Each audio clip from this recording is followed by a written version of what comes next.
Hi, welcome to this quick explanation video about the difference between the EBS-40, the EBS-50 and the new ESL Server Web Application.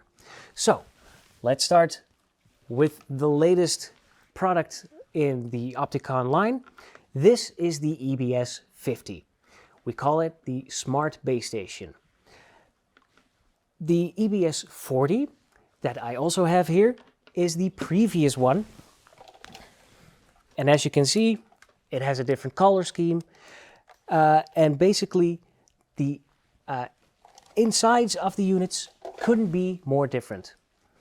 The main difference between the two is that the EBS-40 communicates with the labels, but it doesn't think for itself. It always asks the ESL server on some other system what it should tell the ESLs.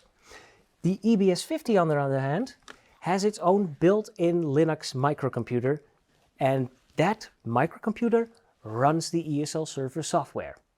And that's the third one I want to make obvious.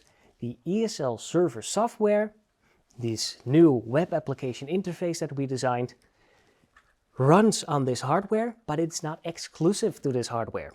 If you have an existing installation and you want to update, but without having to invest in the new EBS-50 and would like to keep using your existing EBS-40s, that is no problem.